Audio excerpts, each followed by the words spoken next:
ராப்போ எப்படி இருக்கு? அண்ணாமலை நயினார் ராப்போ ரொம்ப அற்புதமாக இருக்குது. எப்படின்னா இப்படி ஒரு காம்பினேஷன் எங்கேயுமே அமையாது. அண்ணாமலைன்னா இருக்கிறப்போ இப்போ இருக்க மாநில தலைவர் எவ்வளோ தூரம் சப்போர்ட்டாக இருந்தாங்கங்கிறது எல்லாருக்குமே தெரியும். அக்டோபர் 16ஆம் தேதி பிறந்தநாள் கொண்டாடும் பாஜக மாநில தலைவரே, பரப்புரை நாயகனே, உங்கள் பயணம் வெற்றி பெற சாதனைகள் புரிந்திட மனம் நிறைந்த வாழ்த்துக்கள். வி ரமேஷ், மாவட்ட பொதுச் செயலாளர், மத்திய சென்னை மேற்கு மாவட்ட பாஜக. No compromise. உங்க சைடுலயும் எங்க சைடுலயும். It's a GT promise. GT Holidays, South India's #1 travel brand. Aachi Royal gulab jamun packs, ஒன்று வாங்கினால் ஒன்று இலவசம். வாரிசு அரசியல் இருக்கு திமுகவில், அதையே பெரிய பிரபகண்டாவா பண்ணிட்டு இருக்கீங்க பிரச்சாரமா. இப்போ நீங்களும் வாரிசு அரசியல் அந்த பார்டருக்குள்ள தானே வரீங்க. நான் மோடிஜி 2014 என்னைக்கு இளந்தாமரை மாநாடு இங்கே நடத்தி வந்தாரோ அதன் அடிப்படையில் அவரை பின்பற்றி ஒரு ஆசையில் லோக்கலில் என்னோட தந்தை அதிமுகவில் ஒரு பெரிய கட்டமைப்பில் ஒரு பெரிய தலைவராக இருந்தால் கூட நான் அன்னைக்கே பிஜேபியில் மெம்பர் ஆகிட்டேன். ராப்போ எப்படி இருக்கு? அண்ணாமலை நயினார் ராப்போ ரொம்ப அற்புதமாக இருக்குது. எப்படின்னா இப்படி ஒரு காம்பினேஷன் எங்கேயுமே அமையாது. அண்ணாமலைன்னா இருக்கிறப்போ இப்போ இருக்க மாநில தலைவர் எவ்வளோ தூரம் சப்போர்ட்டாக இருந்தாங்கங்கிறது எல்லாருக்குமே தெரியும். அண்ணாமலை ஆதரவாளர்கள்னு ஒரு குரூப்பை புறக்கணிச்சிட்டீங்க. திரு நயினார் நாகேந்திரன் புறக்கணிச்சாரா இல்லையோ, அது முழுமையான பணியை நயினார் பாலாஜி செஞ்சாரு. இது என்னது பெருசு? நீங்கள் சும்மா இருக்கு, நீங்கள் டிஆர்பி ரேட்டதுக்கு நம்மளும் பிடிச்சி இழுத்து விடுறீங்க. நயினார் பாலாஜி விளையாட்டு பிரிவில் ஒரு அங்கம், அவ்வளோதான். கட்சியில் ஒரு அங்கமாக இருக்கார், விளையாட்டு பிரிவு தலைவராக இருக்கிறார், அவ்வளோதான். இந்த விளையாட்டு பிரிவுக்குள்ளே வேண்டிய நிர்வாகியில் எல்லார்கிட்டையுமே பார்த்திங்கன்னா கலந்து ஆலோசனை செய்துட்டு தான் போட்டிருக்கு. திரு நயினார் நாகேந்திரன் ஒரு ரூட்ல போறாரு, அண்ணாமலை ஒரு ரூட்ல போறாரு, மற்ற முன்னாள் தலைவர்கள் நிறைய பேர் அவங்கெல்லாம் ஒரு ரூட்ல போறாங்க. எல்லாம் ஒரு இடத்துல பிரசன்ட் ஆனா கூட எல்லாருக்கும் மனங்கள் இணையல அப்படின்னு எல்லாம் சொல்றாங்க. யார் சொன்னா? வெளியே பிஜேபி மேல இருக்கக்கூடிய பார்வையை நான் கேள்வி வைக்கிறேன் சார். நீங்களே வச்ச பார்வை இல்ல சார், ஒன்னா சேர்ந்தாதானே இது நல்லா இருக்கும். சொல்றேன், எல்லாரும் ஒன்னா தானே இருக்கும். அண்ணாமலைக்கான ஸ்பேஸ் கொடுக்குறாரா நயினார் நாகேந்திரன்? நீங்க தான் சொல்றீங்க அவர் இங்கனாலும் பேசுறாங்க வைக்கிறாங்கன்னு. மீதி தலைவர் இன்னொரு தலைவர் பேசக்கூடாது, நான் மட்டும்தான் பேசுவாங்க. எங்கள் கட்சியில் அப்படி கிடையாது. இந்த ஸ்பேஸ் கொடுத்து எல்லாருமே இப்போ எல்லாருமே பண்ணிட்டு இருக்கிறதுனால உங்களுக்கு அந்த தவறான எண்ணம் தவிர்த்துட்டு எல்லாருமே ஜாலியாக ரொம்ப ஹாப்பியாக இருக்காங்க. இந்த திமுக மேலே குற்றம் சொல்லிட்டாவே மக்கள் ஓட்டு போட்டுருவாங்கன்னு இல்லைங்க. பிஜேபி என்ன செய்தது? கிட்டத்தட்ட 11-12 வருஷமா மோடி ஆள்றாரு, தமிழ்நாட்டுக்கு என்ன செஞ்சாருன்னு கேட்பாங்கல்ல. எதை வச்சுக்கிட்டு நீங்கள் எங்கிட்ட ஓட்டு கேட்குறீங்கன்னு மக்கள் கேட்டால் நீங்கள் என்ன செஞ்சுருக்கீங்க? எவ்வளவோ செஞ்சுருக்கோம், எவ்வளோ திட்டங்கள் கொண்டு வந்திருக்கோம், எவ்வளோ திட்டத்தட்ட ஸ்டேட்டில் பார்த்திங்கன்னா 300 ஸ்கீம்ஸாக இருக்கும். ஆனால் திட்டத்தட்ட 3000-4000 திட்டங்கள் பிரதமரோட திட்டங்கள் வந்திருக்கு. ஆதன் தமிழர்களுக்கு வணக்கம். பல்வேறு துறைகளில் ஆக சிறந்த ஆளுமைகளை சந்தித்து நாம் நேர்காணல் எடுத்து வருகிறோம். அந்த வகையில் நம்மோடு இணைந்திருக்கிறார் பாரதிய ஜனதா கட்சியின் விளையாட்டு மற்றும் திறன் மேம்பாட்டு பிரிவினுடைய அமைப்பாளர் திரு நயினார் பாலாஜி அவர்கள். அவரிடம் கேட்பதற்கு நிறைய இருக்குன்னு வாருங்கள், அவரிடமே கேட்போம். வணக்கம் திரு நயினார் பாலாஜி சார். அண்ணா வணக்கம்ண்ணா, எப்படி இருக்கீங்க? நான் நல்லா இருக்கேங்கண்ணா. மகிழ்ச்சி. எனக்கு தெரிஞ்சு 1-to-1 பேட்டி இப்போதான் ஃபர்ஸ்ட் பேட்டி கொடுக்குறீங்கன்னு நினைக்கிறேன். கரெக்டா? இல்லை ஏற்கனவே பேசியிருக்கீங்களா? 1-to-1 நீங்கள் சொல்லுங்க, தான் ஃபர்ஸ்ட். இதுதான் ஃபர்ஸ்ட். நிறைய பேச வேண்டியது இருக்கு. 2 நயினாருடைய ஆளுகைகளில் தமிழக பாஜக இருக்கு அப்படின்னு சொல்றாங்க, அப்படியா?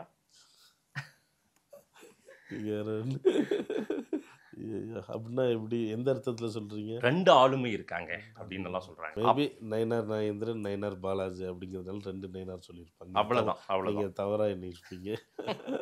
திரு நயினார் நாகேந்திரன் அவர்கள் மட்டுமல்லாது பாஜகவின் அத்தனை தலைவர்களும் சொல்ற ஒரு குற்றச்சாட்டு என்னன்னா, வாரிசு அரசியல் இருக்கு திமுகவில், அதையே பெரிய பிரபகண்டாவா பண்ணிட்டு இருக்கீங்க பிரச்சாரமா. இப்ப நீங்களும் வாரிசு அரசியல் அந்த பார்டருக்குள்ள தானே வரீங்க.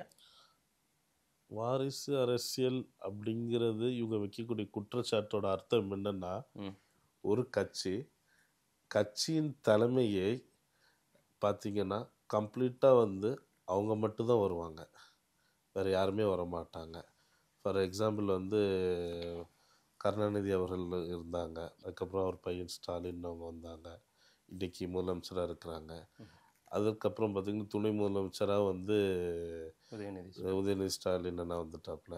எல்லாமே அடுத்த பார்த்தீங்கன்னா இன்ப நிதி அவங்கள வந்து படிப்படியாக கொண்டு வராங்க. ஸோ ஒரு கட்சியில் நிறைய நிர்வாகிகள் இருக்கிறப்போ யாருக்குமே இடம் கொடுக்காம அவங்க மட்டுமே முதன்மை சீட்டில் இருக்கிறதா எல்லாருமே வந்து அடிப்படையாக எடுத்து சொல்கிறாங்க. ஆனால் இப்போ பிஜேபி எடுத்துக்கிட்டிங்கன்னா பிஜேபியில் வந்து நான் மட்டும் இல்லை பல பேர் இருக்காங்க.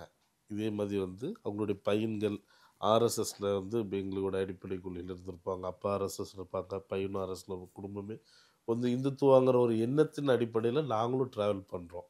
இது ஒரு இந்துத்துவா அப்படிங்கிற ஒரு கட்சி, இந்து மதத்து மேலே வந்து ஒரு அடிப்படையான கொள்கை உள்ள கட்சி. அதுவும் பிஜேபியில் வந்து நாங்கள் எல்லா மதமும் சம்மதமும் இருந்தாலும் இந்துத்துவான்னு ஒரு அடிப்படை இருக்குது. அதன் அடிப்படையில் நானும் கட்சிக்கு வந்து தேசிய பணியை செயலாற்றணும் அப்படிங்கிற விஷயங்களில் வந்திருக்கேன். நான் ஒன்றும் எடுத்த உடனே ஒரு முதன்மை பொறுப்பில் வரலை. இன்னொன்று எல்லாருக்கும் ஆல்ரெடி இந்த விளக்கத்தை சொல்லியிருக்கேன். நான் வந்து மோடிஜி ஐயா வந்து 2014 வந்து என்னைக்கு வந்து இளந்தாமரை மாநாடு இங்கே நடத்தி வந்தாரோ அதன் அடிப்படையில் அவரை பின்பற்றி ஒரு ஆசையில் வந்து லோக்கலில் என்னோடய தந்தை வந்து அதிமுகவில் ஒரு பெரிய கட்டமைப்பில் ஒரு பெரிய தலைவராக இருந்தால் கூட நான் அன்னைக்கே பிஜேபியில் மெம்பர் ஆகிட்டேன். லோக்கலில் அழகுராஜ்னு ஒரு கவுன்சிலர் இருந்தார் பிஜேபியில். ஒரே ஒரு கவுன்சிலர் அழகுராஜ்னு சொல்லி இருந்தாப்புல, அவருக்கு தெரியும். அன்னைக்கு லோக்கலில் திருநெல்வேலியில் இருந்த கட்டமைப்பில் உள்ள பழைய நபர்களில் வந்து டிவி சுரேஷ் அண்ணனுக்கு தெரியும்.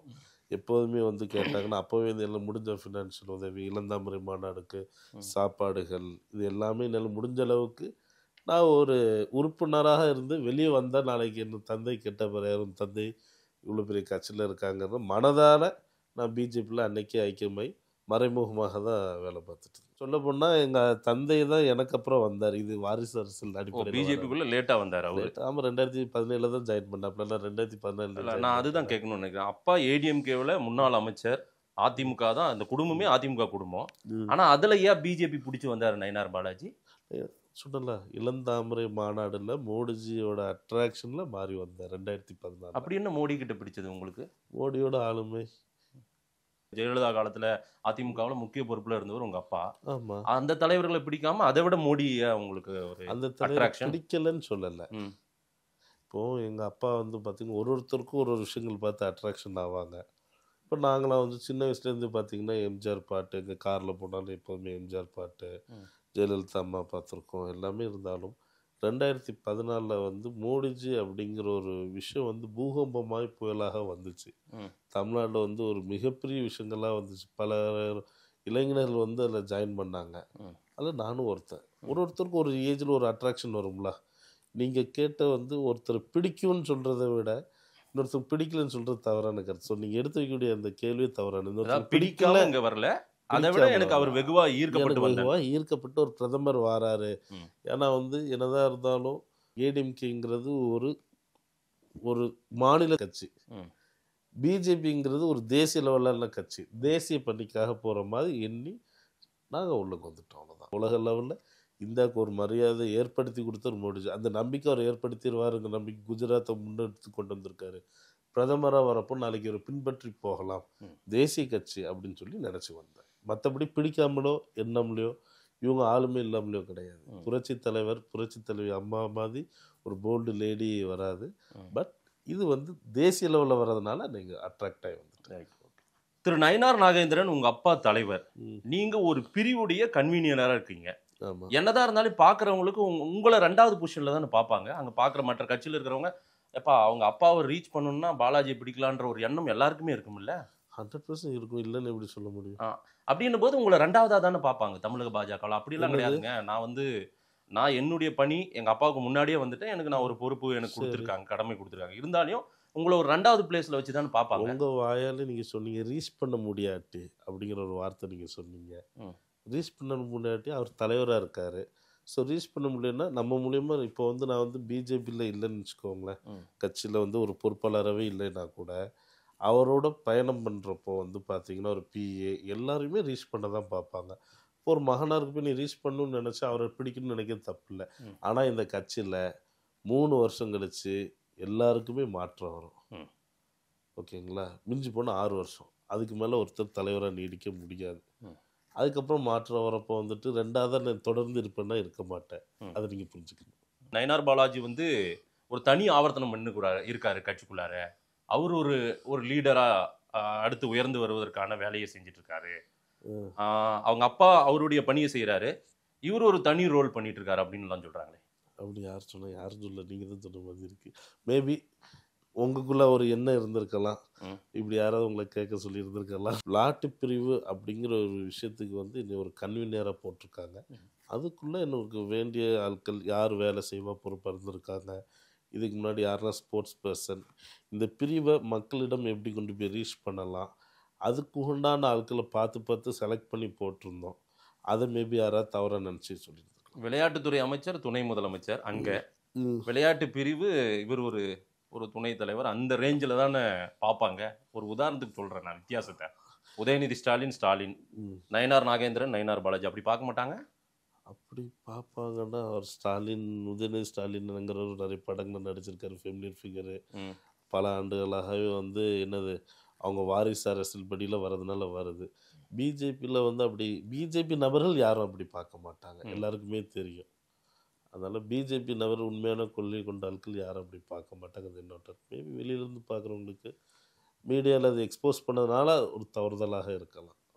தமிழகம் தலைநிமிர தமிழனின் பயணம் அப்படின்னு ஒரு யாத்திரையெல்லாம் இப்போ கிளம்பியிருக்கீங்க. நேற்று தான் தொடங்கி இருக்குது.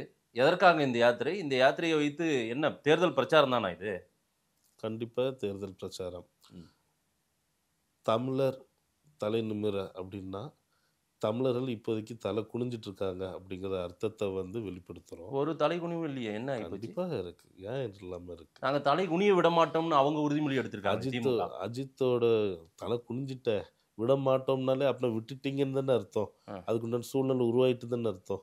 அஜித்தோட கொலைகளுக்கு எடுத்துக்கோங்க, எத்தனை கஞ்சா கேஸு, எவ்வளோ விஷயங்கள், பல விஷயங்கள் வந்து பார்த்திங்கன்னா திமுக மேலே எக்கச்சக்க குற்றச்சாட்டு. நேற்றுக்கு பார்த்திங்கன்னா அதில் நடந்த எல்லா விஷயங்கள், தீங்கான விஷயங்கள் எல்லாமே ஒரு குறும்படமாக எடுத்து தலைவர் போட்டிருக்காங்க. ஸோ வந்து இந்த மாதிரி பல்வேறு விஷயங்கள். இப்போ வந்து பார்த்திங்கன்னா பெட்ரோலில் வந்து ஜிஎஸ்டி கிடையாது, ஜிஎஸ்டி வரிகளுக்கு அவங்க பண்ணலை.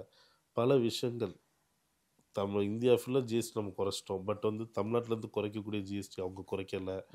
இன்னும் வந்து அவங்க கொடுத்த ப்ராமிஸ் வந்து வாக்குறுதியை நிறைவேற்றலை. ஃபார் எக்ஸாம்பிள் வந்து டாஸ்மார்க் ஒழிப்புன்னு சொன்னாங்க. இதே முதலமைச்சர் தான் வந்து குடும்பத்தோட கட்சி நபர் எல்லாருமே வந்துட்டு முகமுடியை மாட்டிட்டு வந்துட்டு டாஸ்மார்க் ஒழிப்போன்னாங்க. ஒழிச்சிருக்காங்கல்ல? ஒழிக்கலை. ஒன்று சொன்னதை செய்யணும், எது நடைமுறைக்கு சாத்தியமாக சொல்லணும். தமிழ்நாட்டு மக்கள்கிட்ட வந்து சிறு குழந்தைங்கிட்ட ஒரு பொம்மையை கொடுத்து ஏமாத்துற மாதிரி பொய்யான வாக்குறுதிகள் ஏமாற்றி ஆட்சிக்கு வந்துட்டாங்க. தமிழ்நாட்டு மக்கள் உண்மையிலே தலை குனிஞ்சிட்டு தான் இருக்காங்க. கள்ளச்சாராய விற்றவங்களுக்கு பார்த்திங்கன்னா 10 லட்ச ரூபா கொடுக்குறாங்க. கரூரில் ஒரு 41 பேர் வந்து பார்த்திங்கன்னா மிஸ்மேனேஜ்மெண்ட்டு, என்ன சொல்கிறது, இன்டெலிஜென்ஸ் வந்து கம்ப்ளீட்டாக ஒன்று நெகட்டிவிட்டியாக இருக்கணும். இல்லைன்னா இது வந்து திமுக காரங்களே வந்து செய்த ஒரு பிளான் பண்ணி செய்த ஒரு சம்பவமாக இருக்கணும். அப்படி இல்லைன்னா இன்டெலிஜென்ஸ் மிஸ்மேனேஜ்மெண்ட் ரெண்டில் ஏதாவது ஒன்று தான் இருக்கணும். இன்டெலிஜென்ஸ் ஃபெயிலியர்னு வச்சுக்கலாம். ஒரு இன்டெலிஜென்ஸ் ஃபெயிலியர்னால் அப்படின்னா அந்த ஆட்சியே ஃபெயிலியர் தானே. அதுதான் சொல்கிறோம். நீங்கள் இன்டெலிஜென்ஸ் ஃபெயிலியர் மட்டும் ஒரு பக்கம் தப்பு மட்டும் பேசுகிறீங்களா, இன்னொரு பக்கம் அங்கே என்ன தப்பு நடந்திருக்கு, கூட்டம் ஏன் அவ்வளோ கூட்டம் கூடிச்சு, அங்கே ஏன் முன்கூட்டியாக சொன்ன டைமுக்கு நீங்கள் வரல, அதையெல்லாம் கேட்கணும்ல நீங்கள். அதுதான் கோர்ட்டு தெளிவாக கேட்டுச்சு. அவர் எத்தனை மணிக்கு வராரு வரலை, அதெல்லாம் செகண்டரி மேட்ரு. பெர்மிஷன் கொடுத்துருக்கீங்க, இவ்வளோ கூட்டம் கூடுது, கூட்டத்தை வந்து அவங்க காசு கொடுத்தோ வேனை கொடுத்தோ அரேஞ்ச் பண்ணி வரலை. ஒரு நடிகருங்கிறப்போ ஜென்ரலாக ஒரு நடிகை போனால் கூட எல்லா இடத்துலையுமே ஒரு கூட்டம் 2000 பேர் 3000 கூட தான் செய்வாங்க. பிரபலமான அரசியல் வந்திருக்காரு, ஒரு மாற்றம் வந்திருப்போ ஒரு சிலர் நம்பி ஆட்டோமேட்டிக்காக நிறைய கூட்டங்கள் எல்லா இடத்துலையும் கூட்டிகிட்டு வருது. ஸோ ஆட்டோமேட்டிக்காக வரக்கூடிய கூட்டத்தை வந்து வராதுன்னு சொல்கிறாங்களோ அப்படின்னு நீங்கள் நினச்சிங்கன்னா அப்படின்னா இங்கே வந்து ஹிட்லர் ஆட்சி நடக்குது.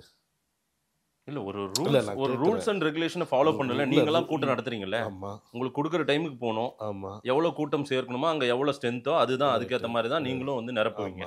ரொம்ப அதிகமானால் அந்த பொறுப்பு எடுத்து உங்கள் ஆட்களே அதை சரிப்படுத்துவாங்க. ஆமாம் தானே? அங்கே அதெல்லாம் நடந்துச்சா? இருக்கே ஒரு கூட்டம் கூடுறப்போ வந்துட்டு அதை ஹேண்டில் பண்ண வேண்டியது ஏன் மேனேஜ்மெண்ட் பண்ணணும்ல? அந்த இடத்துல ஏன் மேனேஜ்மெண்ட் பண்ணலை? ஏன் நெருக்கடி? இது ஒரு ஆளுங்கட்சி வந்து பார்த்தீங்கன்னா வந்து விசாலமான இடங்கள் கொடுக்குறீங்க. மீதி கட்சிகள் கேட்டோம்னா அந்த மாதிரி இடம் கொடுக்கறது இல்லையா, என்ன காரணம்? இதெல்லாம் கோர்ட்டு கேட்டிருக்கேன், எல்லாரும் கேட்குறோமே, இதுக்கு பதில் சொல்லணுமே. எதுக்கு விஜயை காப்பாற்ற பார்க்குறீங்க? விஜய்க்கு துணை நிற்கிறீங்க. விஜய்ங்கிறது இல்லை, பாதிக்கப்பட்ட நபரை காப்பாற்ற பார்க்குறோம். குறிப்பிட்ட ஒரு நபரை நாங்கள் பார்க்கல, பாதிக்கப்பட்டிருக்காருல்ல. தேவையில்லாமல் ஒரு கட்சி ஆரம்பிச்சிருக்காரு, வந்திருக்காரு.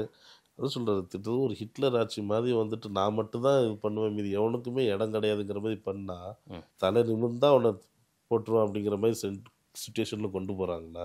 விஜய் வந்து உங்களை கொள்கை எதிரின்னு சொல்லிட்டாரு பிஜேபியை. உங்களுக்கு அவருக்கும் ஒட்டவே ஒட்டாது, ஆமா தானே? ஆனாலும் அவருக்கு துணை நிற்கணும்னு ஆசைப்படுறதே எப்படியாவது சரி வர்றவங்களெல்லாம் வண்டியில ஏற்றிக்கலாம் என்டிஏ வண்டியில் அப்படின்னு நினைக்கிறீங்களோ? வந்தால் சந்தோஷத்தை ஏற்ற வேண்டியதான், யார் வேண்டாம்னு சொல்லுவா. இல்லை அதை கொள்கை எதிரிங்க, உங்களுக்கு அவர் செட் ஆக மாட்டார்ல. அது அவர் கொள்கை எதிரி இன்னைக்கு சொல்லியிருக்காரு. இப்போது வந்து பார்த்தீங்கன்னா திமுகவும் பிஜேபியும் கொள்கை எதிரி தான். கூட்டணியில் சேர்ந்து ஒரு காலத்தில் நின்றுச்சுல்ல. ஒரு நாள் சேருவாங்க, ஒரு நாள் பிரிவாங்க. Depends upon the situation. எங்கெல்லாம் வந்து அதர்மம் தலை தூக்குதோ அங்கே வந்து எல்லாருமே ஒன்று சேர்ந்து அதை அழிக்கணும்னு பார்ப்பாங்க. அந்த மாதிரி ஒரு சுச்சுவேஷன் ரைஸ் ஆனாங்க, வாங்க ஒன்று சேரலான்னு நாங்கள் அழைப்பு விட்டு கொடுத்துருக்கோம். அது ஒன்றும் தப்பு இல்லை. அவர் வந்து இப்போ சூழ்நிலை பார்த்துக்கிட்டாரு, அப்பா ரொம்பவும் பண்ணுறாங்களா நம்மளை அப்படின்னு பார்த்துட்டு நம்ம கூட வரலாம், வரவங்களையும் போகலாம், அது தனிப்பட்டது. ஆனால் இந்த சுச்சுவேஷனில் அவர் பாதிக்கப்பட்டிருக்காரு. நாளைக்கு ஒருத்தனுக்கு அடிபட்டிருக்குன்னு இன்றைக்கி ஆறுதல் கொடுத்தா நாளைக்கு நான் கீழே விழுந்து எனக்கு கை கொடுக்க ஒரு 4 பேர் வருவான். சரி, அதன் அடிப்படையில் தான் ஜென்ரலாக வீட்டு பக்கத்தில் ஒருத்தன் போகிறான், பைக்கில் கீழே விழுந்துட்டானா நீங்கள் தூக்கி விட மாட்டீங்களா? அதான் மனிதர்கள் இருக்காதா? விஜய் இப்போ கீழே விழுந்துட்டாரு, தூக்கி விடுறீங்க, நீங்கள் கைப்பிடிச்சு தூக்கி விடணும்னு பார்க்குறீங்க. ஆமாம், அடிபட்டிருக்காருல, அடிக்கிறீங்களா நீங்கள் ஒரு 4 பேர் சேர்ந்து அடிக்கிறீங்க. வண்டி அப்படி ஓட்டாதரா அப்படின்னு சொன்னாங்கல்ல, அப்படி ஓட்டக்கூடாதுப்பா விழுந்துருவ அப்படின்னு எல்லாம் நீங்கள் தான் ரோடுலேருந்து எதுவுமே சரியில்லை, டாக்ஸ் கட்டுறோம், ஒன்றும் பண்ணலையே நீங்கள். அவருக்கு தான் விசாலமாக ரோடை திறந்து விட்டாங்க. ரோடை திறந்து விட்டீங்க, ரோடை திறந்து விடலையே நீங்கள். ரொம்ப விஜய்க்கு ஓவர் சப்போர்ட் திரும்ப சொல்கிறேன், இது விஜய்க்கு இல்லை. நாளைக்கு மாதேஷ் பிரதருக்கே ஒரு ப்ராப்ளம்னாலும் நாங்கள் பேச தான் செய்வோம். இன்னைக்கு நீங்கள் திமுக சப்போர்ட்டாக பேசலாம், ஆனால் வந்து நாளைக்கே மாதேஷ் பிரதருக்கு ஒரு ப்ராப்ளம்னா நாங்கள் சப்போர்ட்டாக வந்து நிற்க தப்பு இல்லையா? திமுக சப்போர்ட் இல்லைங்க, அரசு தரப்பு நியாயங்களையும் நீங்கள் வந்து இல்லை, நீங்கள் வந்து விஜய்ன்னு சொல்கிறீங்கல்ல, நாங்கள் பாதிக்கப்பட்டவங்களோட மறுபக்கமாக பேசுவோம். நீங்கள் அரசோட நியாயம் பேசுகிறப்போ நாங்கள் பாதிக்கப்பட்டவங்கள பேசுகிறோம். நீங்க சப்போர்ட் இல்லைன்னா நாங்களும் சப்போர்ட். ஒரு அரசாங்கம் நடத்துறது, நீங்க சப்போர்ட்னா நாங்களும் சப்போர்ட். ஒரு அரசாங்கம் நடத்துறது எவ்வளவு கஷ்டம்ன்றது உங்களுக்கு தெரியும். ஏன்னா அமைச்சர் வீட்டில் இருந்தவர், அமைச்சர் வீட்டு பிள்ளையா நீங்க இருந்திருக்கீங்க. அங்க அதிகாரம் இருக்கும்போது எவ்வளவு பிரச்சனை. நான் 8th ஸ்டாண்டர்ட் தாங்க படிச்சிருந்தேன், வேறவே தெரியாதுங்க. இருந்தாலும் அதிகாரம் நடத்துவர்கள் அவங்களுமே சில ரூல்ஸ் எல்லாம் சொல்றாங்கன்னா அதை ஃபாலோ பண்ணணும் எல்லாருமே, ஆமா தானே? அதை சொல்லணும்ல நீங்க. சில இதெல்லாம் ஃபாலோ பண்ணுங்கன்னு சொன்னா ஏத்துக்கணும். ஃபாலோ பண்றப்போ இயற்கையா வரக்கூடிய கூட்டம்னு ஒன்று இருக்குன்ட்டேன். அதுக்கப்புறம் அதுல மறு பேச்சே கிடையாது. இயற்கைக்கு நீங்கள் ரூல்ஸ் போட்டு நிப்பாட்ட முடியுமா? அணை போட முடியாது, அதை நம்ம பாதுகாக்க வேண்டியவங்க தான் பாதுகாக்கணும். அதுக்கு சில விஷயங்கள் நீங்கள் எடுக்கணும். இவ்வளோ தூரம் கூட்டம் வருது வைக்குதுன்னா அப்போ நீங்கள் முன்னுக்கிட்டே எடுக்கணும்ல. அதுக்குண்டான இத்தனை பேர் விடணும், இந்த இடம் பத்தாது, இத்தனை பேர் வாராங்கன்னா அங்கே டிராஃபிக்லேருந்து எல்லாமே நீங்கள் கன்ஜெஷன்லேருந்து எல்லாமே பார்க்கணும்ல. ஒரு எஸ்பிலேருந்து ஐஏஎஸ்லேருந்து ரிப்போர்ட் வருது, இவ்வளோ கூட்டம் வருது, இத்தனை பேர் வாராங்க, இத்தனை பேர் கணிக்காங்க அப்படின்னா அந்த அதே மேனேஜ்மெண்ட் கேன்சல் பண்ணணுமா வேண்டாமா? ப்ரோக்ராம் விஜய்க்கு அலௌடு இல்லைன்னு டக்குன்னு ஸ்டாப் பண்ணணுமா வேண்டாமா? இல்லை, நீங்கள் சொன்னது ஒன்றும் இல்லை, நீங்கள் போட்ட கூட்டத்தை விட ஜாஸ்தி கூட்டம் வருது, நெரிசல் வருதுன்னு சொல்லி நீங்கள் கேன்சல் பண்ணியிருக்கலாம்ல இதே மேனேஜ்மெண்ட். நாளைக்கு நீங்களே பேச விட கருத்து சுதந்திரம் தடைப்பட்டு மாட்டீங்க. இதே இதை வந்து கூட ஒரு நாள் தள்ளி வைங்கன்னு சொல்லலாமே. பேச விடாமல் பண்ணுறது தப்பு, அடுத்த நாள் தள்ளி வச்சு டைம் கொடுக்க தப்பு இல்லை. அதிகமாக கூட்டம் வருது, நாங்கள் வேற பெரிய இடம் கொடுக்குறோம், நீங்கள் பண்ணுங்கன்னு சொல்லியிருந்தா தப்பு இல்லையா? சரி, இது ஒரு காரணம், எல்லாரும் ஏற்றக்கூடிய விஷயம் தானே. இதுக்கு யாரும் அகேன்ஸ்டாக பேச மாட்டாங்களா? சரி சரி, விஜய்க்கு இவ்வளோ சப்போர்ட் பண்ணுறதுனால அந்த கேள்வியை வைக்கிறேன். அன்னைக்கு விஜய் ஒரு 4 நிமிட வீடியோ, ஒரு ஆறுதல் சொல்லி ஒரு வீடியோ போட்டிருந்தாருல, அதில் சில தலைவர்களுக்கு என்னோடு பேசிய ஆறுதல் கூறிய அரசியல் தலைவர்களுக்கு நன்றினாரு. திரு நயினார் நாகேந்திரன் பேசியிருக்காரு போல தெரியுது. நீங்கள் கொடுக்குற சப்போர்ட்டை பார்த்தா அப்படி நான் ஃபீல் பண்ணுறேன். அப்படிலாம் ஒன்றும் இல்லை. இப்போ நீங்கள் கொடுக்குற தெரிஞ்சு அப்படி ஒன்றும் இல்லை. அண்ணாமலை டு நயினார் தலைவர் பதவி மாற்றத்துக்கு பிறகாக கட்சி கொஞ்சம் சோர்வா இருக்குன்றாங்களே, அப்படியா? தெரியலையே. எங்களை பொறுத்த வரைக்கும் பிரிஸ்கா ரொம்ப ஆக்டிவா நல்லபடியாக தான் போயிட்டு இருக்கு. அந்த மாதிரி ஒரு சின்ன மாறுதல்கள்னால எதுவும் ப்ராப்ளம் எல்லாம் இல்லையா? ஒன்றுமே இல்லை. ராப்போ எப்படி இருக்கு? அண்ணாமலை நயினார் ராப்போ ரொம்ப அற்புதமாக இருக்கு. அண்ணாமலை நான் வந்து எப்படின்னா இப்படி ஒரு காம்பினேஷன் எங்கேயுமே அமையாது. அண்ணாமலை நான் வந்து இருக்கிறப்போ இப்போ இருக்க மாநில தலைவர் வந்து எவ்வளோ தூரம் சப்போர்ட்டாக இருந்தாங்கங்கிறது எல்லாருக்குமே தெரியும். அதே மாதிரி அண்ணாமலை வந்து போய் மாநில தலைவர் நயனானேந்திரன் அவங்க வந்த பதவியேற்றதுலேருந்து இதுவரை எல்லா இடத்துலையுமே அண்ணாமலையோட முழு சப்போர்ட்டு இருக்குது. ஜென்ரலாக பார்த்தீங்கன்னா வந்து பதவியில் வந்து ஒருத்தர் வந்து பிறகு இன்னொருத்தர் பார்த்தீங்கன்னா அந்த கட்சியில் வேண்டிய ஆட்களை போடணும் வைக்கணுங்கிறது ஒரு இயற்கை. நமக்கு வேண்டிய ஆட்களாக எடுத்து போட்டால் ஒர்க் பண்ண வைப்போங்கிறது இயற்கை. அப்போ வந்து அண்ணாமலை பீரியடில் இருந்த அதே ஜிஎஸ்ல இருந்து அதே துணைத்தொடர் இருந்து 70-80% இன்னைக்கு பயணம் செய்கிறாங்க.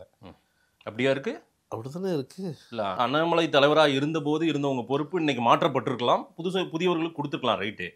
ஆனால் அண்ணாமலை அணின்னு ஒன்று உள்ள பிஜேபிக்குள்ளே இருக்குது, நயினார் அணின்னு இருக்குது, இன்னும் அணிகள் இந்த காங்கிரஸில் இருக்கும் பாருங்க, அந்த மாதிரி அணிகள்லாம் இப்போ பிஜேபி வந்துருச்சு அப்படின்றாங்க. ரொம்ப சிம்பிள். அண்ணாமலை இருக்கிறப்போ 4 வேற நீங்கள் எதுவுமே பார்க்க வேண்டாம், ஒரு 4 ஜிஎஸ் எடுத்துக்கோங்க. ஜெனரல் செக்ரட்டரி, ஓகேங்களா, பொதுச் செயலாளர், அதை யாரோ ஒருத்தரை மாற்றிருக்காங்களான்னு பாருங்க. அண்ணாமலை ஆதரவாளர்கள்னு ஒரு குரூப்பை புறக்கணிச்சிட்டிங்க. திரு நயினார் நாகேந்திரன் புறக்கணிச்சாரா இல்லையா? அது முழுமையான பணியை வந்து நயினார் பாலாஜி செஞ்சாரு. இது என்னது பெருசு? நீங்கள் சும்மா இருக்கு, நீங்கள் டிஆர்பி ரேட்டதுக்கு நம்மளும் பிடிச்சி இழுத்து விடுறீங்க. நயினார் பாலாஜி விளையாட்டு பிரிவில் ஒரு அங்கம், அவ்வளோதான். கட்சியில் ஒரு அங்கமாக இருக்கார், விளையாட்டு பிரிவு தலைவராக இருக்கிறார், அவ்வளோதான். இந்த விளையாட்டு பிரிவுக்குள்ளே வேண்டிய நிர்வாகியில் எல்லார்கிட்டையுமே வந்து பார்த்திங்கன்னா கலந்து ஆலோசனை செய்துட்டு தான் போட்டிருக்கு. கட்சியில் வந்து மீதி கட்சி மாதிரி எங்கள் கட்சி கிடையாது, சிங்கிள் மேன் டெசிஷன் கிடையவே கிடையாது. மல்டிப்புளாக நாங்கள் கோர் மீட்டிங் வச்சு எங்கள் கட்சியில் வந்து தேசியம் ஃபார்ம் ஆகிறப்போ வந்து ஒரு கோர் கமிட்டி வச்சு ஃபார்ம் பண்ணி யார் யாரை போடணும்பாங்க. அதுக்கப்புறம் தேசியத்துலேருந்து ஃபார்ம் ஆகி வந்ததுக்கப்புறம் சேர்ந்த மாநிலத்துலையும் வந்து ஒரு முடிவு எடுக்கதா இருந்தாலும் கோர் கமிட்டி மீட்டிங்கில் எல்லாருமே இருப்பாங்க, எல்லா சீனியர்ஸ் இருப்பாங்க. சீனியர்ஸ் எல்லாருமே உட்கார்ந்து டெசிஷன் எடுத்து இதை இவரை போட்டால் நல்லாயிருக்கும். ஒருத்தருக்கும் ஒரு சாய்ஸ் இருக்கும், ஒருத்தருக்கும் ஒரு அனுபவம் இருக்கும். இந்த நபர் எப்படி இருப்பாங்க, இந்த நபர் இந்த பொசிஷனுக்கு ஓகேவா அப்படிங்கிறது எல்லாமே பார்த்து உட்கார்ந்து முடிவு பண்ணி போட்ட நபர்கள் தான் எல்லாமே இருக்காங்க. நானும் அதன் அடிப்படையில் தனிநபரை தேர்ந்தெடுத்து வரலை. இப்போ நான் தேர்ந்தெடுக்கப்பட்டிருக்கேன்னா கண்டிப்பாக கோர் கமிட்டிலையுமே என்னுடைய பேரை வச்சு எங்களுக்கு வந்து மாநில இன்சார்ஜஸ் இருப்பாங்க. எல்லாருமே முடிவெடுத்து நடக்கக்கூடிய விஷயங்கள் தான் இருக்குது. நீங்கள் ஒன்றில் நேற்றுக்கு நடந்த இதில் கூட ஸ்டேஜில் கூட பார்த்தா தெரியும், எல்லாருமே சீனியர்ஸ் உட்காந்துருப்பாங்க, எல்லாருமே சீனியர்ஸ் பேசுவாங்க. எங்கேயுமே வந்து யாரும் அவாய்ட் பண்ணி இந்த கட்சி எப்போதும் ஒரு காலத்துலையும் போகாது. கோஷ்டி இருக்குன்றாங்களே, என்னது கோஷ்டி? தனித்தனி அணி மாதிரி 100% இல்லை, எல்லாம் ஒன்றா இல்லை அப்படின்றாங்க. என்னது எல்லாரும் ஒன்றா இல்லை, ஒன்றா பயணிக்கல, ஒன்றா பயணிக்காமல் ஸ்டேஜுக்கு எல்லாரும் ஒன்று போல ஸ்டேஜில் உட்காடுறீங்க, எல்லாரும் சரி மேடை அலங்காரமாக உட்காடுறீங்க. சரி, ஆனால் திரு நயினார் நாகேந்திரன் ஒரு ரூட்டில் போகிறாரு, அண்ணாமலை ஒரு ரூட்டில் போகிறாரு, மற்ற முன்னாள் தலைவர்கள் நிறைய பேர் அவங்கெல்லாம் ஒரு ரூட்டில் போகிறாங்க. எல்லாம் ஒரு இடத்துல ப்ரெசென்ட் ஆனால் கூட எல்லாருக்கும் மனங்கள் இணையலை அப்படின்னு எல்லாம் சொல்கிறாங்களே. யார் சொன்னா? வெளியே பிஜேபி மேலே இருக்கக்கூடிய பார்வையை நான் கேள்வி வைக்கிறேன் சார். நீங்களே வச்ச பார்வைகள் இல்லை சார், ஒன்றா சேர்ந்தாதானே இது நல்லா இருக்கும். அதான் சொல்கிறேன், எல்லாருமே ஒன்றா தானே இருக்கும், அதான் உட்காடுறீங்க. ஒன்றும் இல்லை. இப்போ ஃபார் எக்ஸாம்பிள் வந்து இந்தியா கூட்டணி ஒன்றா இருக்கா? ஒரு கேள்வி. தமிழ்நாட்டில் ஒன்றா தானே இருக்காங்க. எங்கே இருக்காங்க? எல்லாம் சீட் அதிகமாக கேட்காங்க, அதெல்லாம் பார்த்துக்குவாங்க, கடைசியாக பார்த்துக்குவோம். அதே மாதிரி நாங்கள் பார்த்துக்குறோம். ஓ, பார்த்துப்பீங்க, நல்லா தான் இருக்கோம். நாங்கள் பார்த்துக்கிட்டோம், எங்கள் கட்சி நாங்கள் பார்த்துக்கிட்டோம். எங்கள் கட்சியில் வந்து எல்லாருமே ஒன்றா பயணம் பண்ணுறாங்க. நிர்வாகம் போடுறதுலேருந்து எல்லாமே வந்து ஒன்றா தான் வந்து கலந்து ஆலோசனை செய்து தான் ஒருத்தரையும் போட்டிருக்கு. யாருமே நம்ம வந்து மாற்றலை. இப்போ அதான் சொல்லிட்டேன்ல, பேரன்பாடிங்கிறதான் வந்து கட்சியோட முழு வேறு, அது ஜென்ரல் செக்ரட்டரி, அதுவே மாற்றலை. அப்படிங்கிறப்போ இல்லை கட்சி எவ்வளோ ஒற்றுமையாக இருக்குங்கிறது நீங்களே புரிஞ்சுக்க வேண்டாமா? ஒரு தலைவர் போய் இன்னொரு தலைவர் மாற்றணும்ல, மாற்றல, சிம்பிள். அண்ணாமலைக்கான ஸ்பேஸை கொடுக்குறாரா நயினார் நாகேந்திரன்? நீங்கள் தான் சொல்கிறீங்க அவர் எங்கேனாலும் பேசுகிறாங்க வைக்கிறாங்கன்னு. மீதி தலைவர்கள் வந்து இன்னொரு தலைவர் பேசக்கூடாது, நான் மட்டும் தான் பேசுவாங்க. எங்கள் கட்சியில் அப்படி கிடையாது. இந்த ஸ்பேஸ் கொடுத்து எல்லாருமே இப்போ வந்து எல்லாருமே பண்ணிகிட்டு இருக்கிறதுனால உங்களுக்கு வந்து அந்த தவறான எண்ணமே தவிர்த்துட்டு எல்லாருமே வந்து ஜாலியாக ரொம்ப ஹாப்பியாக இருக்காங்க, ரொம்ப சந்தோஷமாக இருக்கும். நிறைய பேருக்கு வைத்தறிச்சல்லாம் இப்படி தான் பேசிகிட்டு இருப்பாங்க. சூரியனை கண்டா எல்லாரும் சத்தம் போடுவாங்க, நாங்களும் கண்டுக்கிறது. அதனால வெளியிலேருந்து இது சொல்கிறவங்கள நாங்கள் அப்படி தான் பார்க்குறோம். அந்த யங்ஸ்டர்ஸ் வந்தது 18% உயர்ந்தது, இதையெல்லாம் பெருமையாக சொல்கிறீங்களே, அதெல்லாம் இன்னைக்கும் இருக்குது, நம்ம கூட தான் இருக்குன்னு நீங்கள் நினைக்கிறீங்களா? கண்டிப்பாக இருக்கா? ஆமாம் இருக்கு. அது ஒரு ரிசல்ட்டில் நமக்கு தெரியும். ஆனாலும் அந்த கூட்டம் கொஞ்சம் இல்லை. 2026 பாருங்கண்ணா. வேற அடுத்த கேள்விக்கு வாங்கன்றீங்க. ஏன்னா நீங்கள் கேட்கக்கூடிய கேள்வி வந்து ரிசல்ட் ஓரியன்டு. 2026 பாருங்க, நம்பிக்கை இருக்கு. தமிழ்நாட்டில் பொறுத்த வரைக்கும் பிஜேபின்னா வேண்டாம், பிஜேபியோட இருந்தால் நாங்கள் வரமாட்டோம் பிஜேபியோட இருந்தா ஓட்டு விழாது அப்படின்ற ஒரு பார்வை தான் பெருசா இருக்கு, தெரியுமில்ல? அப்படியா? எதை வச்சு சொல்கிறீங்க? பிஜேபியோட இருந்தா நாங்கள் கூட்டணி வரமாட்டோம் அப்படின்னு சொல்லக்கூடியவங்க நிறைய பேர் இருக்காங்களே தமிழ்நாடு. சரி, 72 இடங்களில் வந்து நாங்கள் 2வது இடம் வந்திருக்கோம். போன 2024 பாராளுமன்ற தேர்தலில் 72 இடங்களில் 2வது இடத்த வந்து பிஜேபி பிடிச்சிருக்கு. இந்திய கூட்டணி தேசியத்திலிருந்து அமித்ஷாஜி மோடிஜி தலைமையில் அண்ணாமலை தலைமையில் நடந்த தேர்தலில் 72 இடங்களை பிடிச்சிருக்கு. வந்து சொல்லக்கூடிய ஆட்கள் இன்னைக்கு அது 2வது இடங்களை பிடிச்சிருக்காங்களான்னு பாருங்கள், இருக்காது. அதில் அதை பற்றிலாம் ஒரி பண்ணுறது, வளர்ச்சி இருந்துகிட்டே இருக்கும். அது பார்லிமெண்ட் தேர்தலுக்கான ரிசல்ட்டை வச்சுக்கிட்டே நீங்கள் சட்டமன்றத்துக்கும் யூகிக்கிறீங்க. சட்டமன்றம்ன்றது யார் முதலமைச்சராக வரணும், திரு ஸ்டாலின் அவர்கள் தொடரணுமா வேண்டாவா அப்படின்ற ஒரு முடிவில் தான் வாக்கு செலுத்த போகிறாங்க. சரி, அப்படி நீங்கள் சொல்கிறத பார்த்தா மீதி எல்லா இடத்துலையுமே ஏடிஎம்கே 2வது இடத்துல வந்திருக்கு. நாங்கள் எடப்பாடி என்னென்ன சிஎம்மாக கொண்டு வரதுக்கு முயற்சி பண்ணுறோம். அந்த அந்த நாங்கள் நீங்கள் சொல்கிற பார்லிமெண்ட்டுக்கு வந்து மோடி யார் பிரதமர் இருக்கிற கேண்டிடேட்டு. இப்போ இங்கே வந்து நாங்கள் அண்ணன் எடப்பாடி என்ன தான் கேண்டிடேட்டுங்கிற முன் வச்சு தானே வரோம், அதில் வந்துடும். திமுகவுடைய பிரச்சாரம் வந்து தமிழ்நாட்டுக்கு பிஜேபி வேணாம், தமிழ்நாட்டுக்கு பிஜேபி ஆபத்து, எந்த காலத்துலேயும் பிஜேபி கிட்ட வந்து தமிழ்நாட்டை வந்து ஒருத்தர் அடகு வச்சிருவாங்க, ஒருத்தர் கொண்டு போய் அவங்க கிட்ட கொடுத்துருவாங்க, அதனால வந்து நீங்கள் ஓட்டு போடாதீங்கன்னு சொல்லி பிரச்சாரம் பண்ணுறாங்க, ஓட்டை வாங்குறாங்க தொடர்ச்சியாக. அது இந்த முறை மட்டும் எப்படி முறியடிக்க முடியும் அப்படின்னு நான் கேட்குறேன். ஏன்னா ஆல்ரெடி அதை சொல்லிட்டோம்ல, தலை குனிஞ்சிட்டோம். திமுக ஓட்டு போட்டு மக்கள் தலை குனிஞ்சிட்டாங்க. இப்போ புரிஞ்சுக்கிட்டாங்க, ஓட்டு போட்டுருவாங்க. போன தடவையுமே வந்து ஜெயிக்கக்கூடிய விஷயங்கள் தான் சொன்ன மாதிரி வந்து அதிமுக வந்து கொஞ்சம் உடஞ்சி 2ஆக செயல்பட்டதுனால தான் போன தடவை ஒரு மைனஸுக்கு ஒரு சரிவுக்கு ஒரு காரணம். மற்றபடி திமுக இதை சொல்லி தான் ஜெயித்தாங்கன்னா அது கிடையாது. இப்போ மக்களும் சிந்திப்பாங்க, எப்பா ரொம்ப மோசமாக இருக்குது திமுக, முடியலை அப்படிங்கிற மாதிரி மக்கள் எல்லாருமே வந்து ஒரு மனநிலைக்கு சோர்வடைஞ்சிட்டாங்க. சொன்ன வாக்குறுதிகள் நிறைவேற்றலை. எத்தனையோ வாக்குறுதிகள் கொடுத்துருக்காங்க, நிறைவேற்றிருக்காங்களான்னு பாருங்கள், நிறைவேற்றலை. இப்போது 2021 திமுக பதவி இருக்கிறப்போ தமிழ்நாட்டோட கடன் எவ்வளோ இருந்தது? 5.5 லட்சம் கோடியா? 4 லட்சம் கோடியோ 5 லட்சம் கோடியோ இருந்தது. இன்றைக்கி 2025 வந்து தமிழ்நாடோட கடன் எவ்வளோ இருக்குது? நான் சொல்லலை, பட்ஜெட் தாக்கல் நடந்து சொல்கிறேன். 9 லட்சம் கோடி கிட்ட சம்திங், எக்ஸாக்ட் டீட்டெயில் தெரில. ஒரு 4 to 5 லட்சம் கோடி ஏறி இருக்குது. இவங்க ஆண்ட இந்த ஒரே 4 வருஷத்தில் மட்டும் 4 to 5 லட்சம் கடன் வந்திருக்கு. அதான் மக்கள் நலத்திட்டங்கள் பண்ணியிருக்காங்கல்ல. என்ன திட்டம் கொண்டு வந்திருக்காங்க? 1000 ரூபாய் குடும்ப நலத்திட்டம் தான். இல்லை, 1000 ரூபாய் உதவித்தொகைன்றது இல்லை, அது ஒரு பயனுள்ளதுன்னு மக்கள் பேசிக்கிறாங்க. சரி, இதே இலவச பஸ். சரி, இதே திமுக தான் இதுக்கு முன்னாடியும் ஆட்சி செஞ்சிச்சு, அப்போ மக்கள் நலத்திட்டம் அவங்க செய்யலையா? இதே திமுக இதுக்கு முன்னாடி கருணாநிதி அவர்கள் எத்தனை வருஷமாக ஆட்சி செஞ்சுருக்கு. அப்போ நீங்கள் என்ன கருணாநிதி வந்து ரொம்ப மோசமாக நடத்திட்டாப்புல, திரு ஸ்டாலின் அவர்கள் சிறப்பாக நடத்திட்டார் நீங்கள் சொல்ல வரீங்களா? இல்லைங்க, இவ்வளோ கடன் உருவானதுக்கு காரணம் நாங்கள் மக்கள் நல திட்டங்கள் கொடுத்துருக்கோம். மக்கள் வந்து ஒரு கவர்மெண்ட் வந்து இவ்வளோ தூரம் கடன் ஆகிற அளவுக்கு 5 வருஷத்தில் ஆகிற அளவுக்கு விடுவீங்களா? மக்கள் நல திட்டம் அப்படின்னா வந்து மக்களுக்காக தான் கடன் வாங்கணும்னு சொல்லிட்டு இருக்கவங்க தலையெல்லாம் கடனை கெட்டிருக்கீங்க. ஒரு நிர்வாகங்கிறது கடன் அடைக்கணுமா, கடன் வாங்குவீங்களா? இப்போ நீங்கள் இருக்கீங்க, உங்கள் பையனுக்கு நீங்கள் என்ன நினைப்பீங்க? கடன் வாங்கி வைக்கணும்னு நினைப்பீங்களா? நல்லது செய்யணும்னு சொல்லிட்டு கடன் வாங்கி செலவு பண்ணுவீங்களா? இல்லைன்னா நீங்கள் வந்து கடன் அடைச்சி அவனுக்கு சொத்து சேர்த்து வைக்கணும்னு நினைப்பீங்களா? எது நல்லது நீங்கள் நினைப்பீங்க? ரெண்டாவதாக சொன்னது தான். அப்படின்னா இது எப்படி பொருந்தும்? இல்லை, மக்கள் நலன் திட்டம்னு அது மக்கள் நலனே கிடையாது. இவங்க குடும்ப நலனுக்காக போட்ட திட்டங்கள் தான் அனைத்தும். இல்லை, இதில் குடும்ப நலன் எங்கே அடங்கி இருக்குது? நம்ம எதுவும் ஆதாரமாக எதுவுமே சொல்ல முடியல. குடும்ப நலன் ஏதாவது இருக்குன்ட்டு 100% குடும்ப நலன் தான் சொல்ல முடியும், வேறு என்ன சொல்ல முடியும்? அப்படி மக்கள் நலன் திட்டத்துக்காக நான் ஒரே வார்த்தை கேட்டேன், ஏன் இவ்வளோ கடன் வாங்கணும்? எதுக்கு இவ்வளோ கடன் வாங்கணும்? மக்கள் நலன் திட்டம் 80 கோடி ரூபாய்க்கு பேனா அமைக்கிற திட்டம் தேவையா நமக்கு? இல்லை, அது இன்னும் செயல்படுத்தலை. இதெல்லாம் கேள்வியில் வந்த பிறகு தான் செயல்படுத்தலை.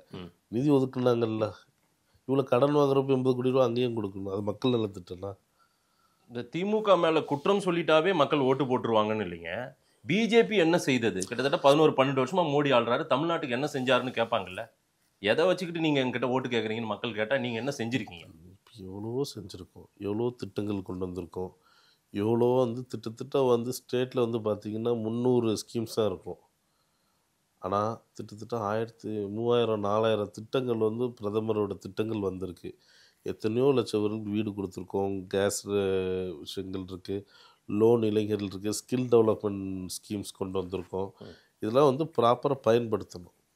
நீங்கள் வந்து பார்த்தீங்கன்னா ஜல்சக்தி ஸ்கீம்ஸில் வந்து எல்லா ஊர்லேயுமே இப்போ குடி தண்ணீர் வந்துடுச்சு.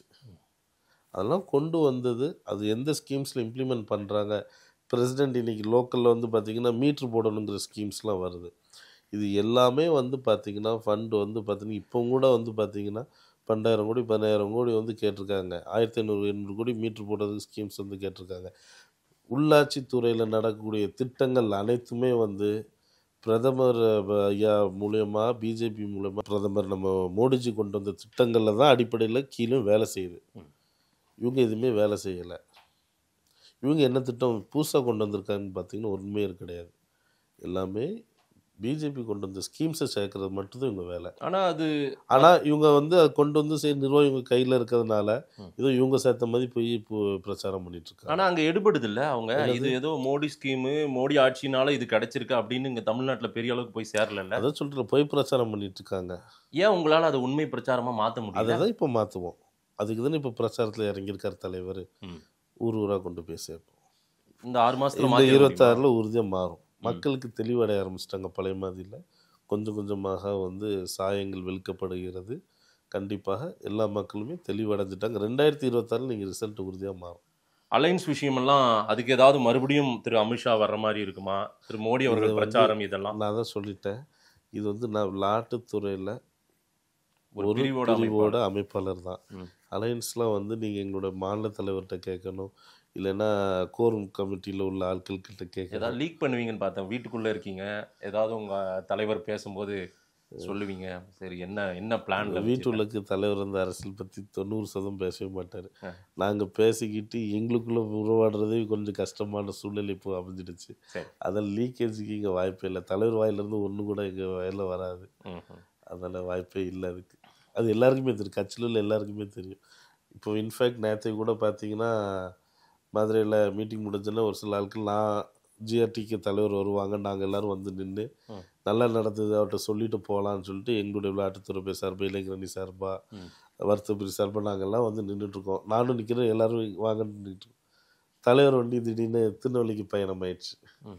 எனக்கே தெரியலை. உண்மையாக உங்களுக்கு தெரியலையா? இல்லை சத்தியம் தெரியல. நாங்கள் எல்லோரும் வர வைக்கிறதுக்கு வசதி இல்லை. உண்மையிலே நாங்கள் எல்லோரும் வந்தால் வரவேற்பு கொடுத்துட்டு நல்லா இருந்துச்சு அப்படின்னு சொல்லிட்டு அங்கே வச்சு வால்லாம் கொடுக்கணும் அப்படின்னு சொல்லலாம் ஒரு ஆசைப்பட்டாங்க. எங்கள் துறை சார்ந்த நபர்கள், விளையாட்டுப்புற சார்ந்த நபர்கள் எல்லாருமே ஒரு வால் தயார் செஞ்சு வச்சுருந்தோம். அங்கே கொடுக்க முடியும், இங்கே வச்சு கொடுப்போம் அப்படின்னு சொல்லிட்டுலாம் வெயிட் பண்ணோம். ஆனால் தலைவர் ப்ரோக்ராம் திடீர்னு மதித்து நடிக்க போயிடுச்சு.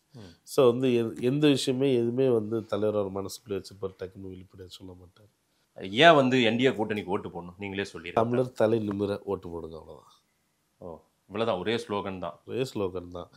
எங்கள் தேசிய தலைமையில் முடிவெடுத்து மாநில தலைமை அறிவிச்சிருக்க ஸ்லோகன் தான். எல்லா விஷயங்களும் உள்ளடங்கின ஸ்லோகன். கண்டிப்பாக அந்த ஒரு வார்த்தை வந்து திமுக சரியில்லை அப்படிங்கிறது எடுத்துக்காட்டு. அதனால் அந்த ஸ்லோகன் ஒன்றுமே போதும். கண்டிப்பாக நாங்கள் ஜெயிச்சோம். ரைட்டு. நேரம் கொடுத்து பேசியமைக்கு நன்றி திரு நயினார் பாலாஜி. உங்களை பார்த்து பேசல ரொம்ப சந்தோஷம். நன்றிங்கண்ணா.